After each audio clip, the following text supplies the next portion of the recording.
Bonjour à tous et à toutes et merci de nous rejoindre pour ce nouvel épisode de À l'écoute de la Paracha, livre 1, épisode 7, c'est parti. Love and happiness, yeah. Something that can make you do wrong, make you do right.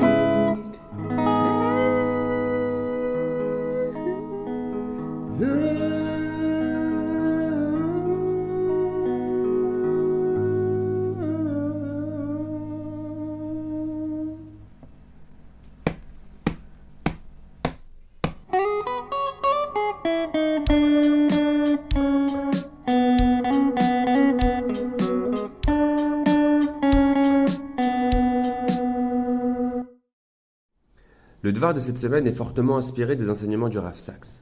Et aujourd'hui, nous allons parler d'amour. Le judaïsme est une religion d'amour, de trois grands amours. L'amour de Dieu, l'amour de son prochain et l'amour de l'étranger. C'est non seulement une religion d'amour, mais c'est surtout la première religion à avoir placé l'amour au centre de sa moralité. Aime ton prochain comme toi-même est un enseignement aujourd'hui connu universellement et très largement répandu. Mais le judaïsme est aussi une religion de tzedek. Tzedek, c'est un terme qui est un petit peu difficile à traduire parce qu'il rejoint aussi ceux de din et mishpat, qui sont parfois tous les trois réunis sous le terme général traduit par justice. Mais tzedek, c'est la justice qui est empreinte de justesse, d'équité. C'est une justice qui est vraiment juste. Alors pourquoi avons-nous besoin des deux, de l'amour et du tzedek? L'amour n'est-il pas suffisant en lui-même? La réponse que nous voulons apporter à cette question se trouve dans un passage très court et pourtant terrible de la paracha de cette semaine. La paracha nous raconte comment Lavan donna enfin Rachel à Yaakov, moyennant 7 années de travail supplémentaire. Yaakov avait déjà travaillé 7 ans pour avoir Rachel, mais il s'est fait duper et Lavan lui donne Léa. Et il a dû travailler 7 ans de plus pour avoir Rachel.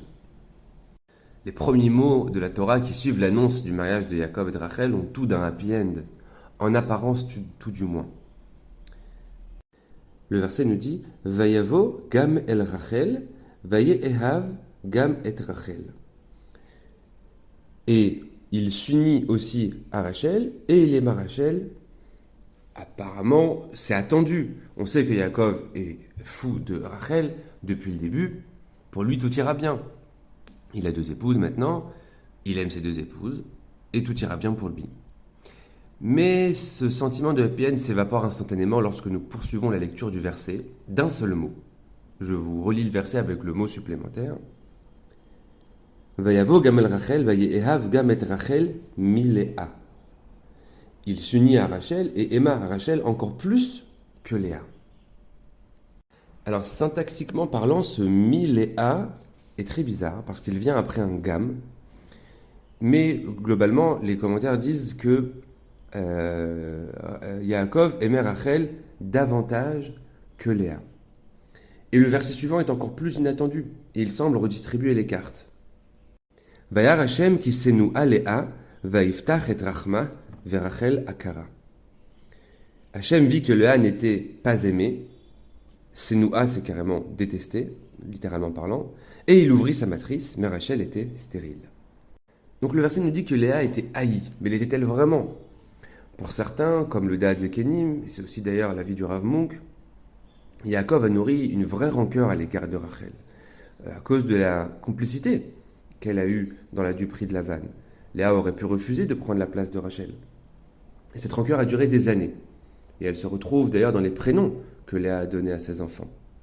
On voit dans les prénoms de Réhouven, Shimon, Lévi, etc., que Léa attend et espère l'amour de son mari, naissance après naissance. Et ce n'est que bien plus tard, au fil des années finalement, que cette rancœur s'estompa, et que, sur son lit de mort, Yaakov reconnaisse l'intégrité totale de Léa, justement à travers le fait qu'il a vu que ses enfants étaient tous des tzadikim. Mais cet avis est minoritaire.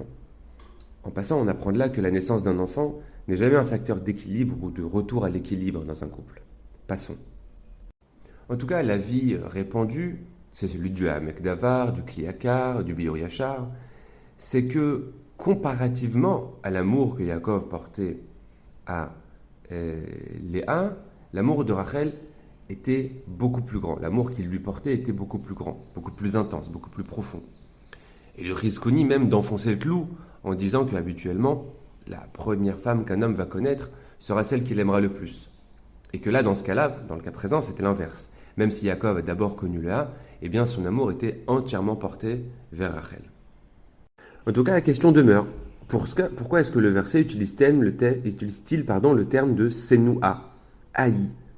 Eh bien, tout simplement, nous explique le Rav Sachs, c'est parce qu'il se place du point de vue de Léa.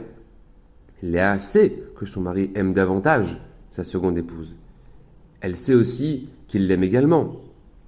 Mais, comme elle ne souffre pas la comparaison, eh bien, de son point de vue, elle n'est pas juste moins aimée, elle est complètement haïe. Donc on a devant nous une histoire qui a commencé avec un réel coup de foudre, avec un amour profond, sincère, vrai, et qui se développe avec des rancœurs et des jalousies et des sentiments de désamour et de haine. Eh bien voilà, le problème est justement là. De mettre le focus sur l'émotion, sur le sentiment, c'est justement le problème. L'amour unit, mais l'amour divise également. Même celui qui est aimé ne serait-ce qu'un petit peu moins que les autres, se sent rejeté, isolé.